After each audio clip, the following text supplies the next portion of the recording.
Sugar, pressure, கெட்ட cholesterol, இந்த மூணுக்கும் சுகர், ப்ரெஷர், கெட்ட கொலஸ்ட்ராலுக்கும் கரெக்டான ட்ரீட்மெண்ட் என்ன தெரியுமா?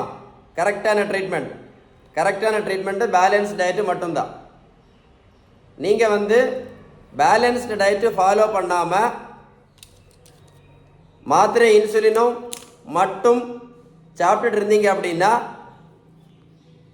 என்ன காரணத்தை கொண்டும் நோய் கண்டிப்பாக சரியாகாது. அது ஏன் அப்படின்னா பேலன்ஸ் டயட்டு ஃபாலோ பண்ணால் மட்டும்தான் இந்த இன்சுலின் ரெசிஸ்டன்ஸ் முழுமையாக சரியாகும் அப்படின்னு யார் சொன்னால் தெரியுமா?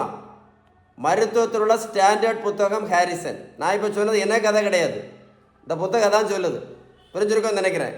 ஸோ நீங்கள் பேலன்ஸ்டு டயட்டு ஃபாலோ பண்ணாமல் மாத்திரையை எத்தனை வருஷம் வேணாலும் போடுங்க, இல்லை இன்சுலின் எத்தனை வருஷம் வேணாலும் போடுங்க, கண்டிப்பாக சரியாகாது அப்படின்னு யார் சொன்னால் தெரியுமா? இந்த புத்தகம் ஹாரிசன். புரிஞ்சிருக்கோன்னு நினைக்கிறேன். இந்த வீடியோ லைக் பண்ணி ஷேர் பண்ணுங்கள், நிறைய பேருக்கு யூஸ்ஃபுல்லாக இருக்கும்.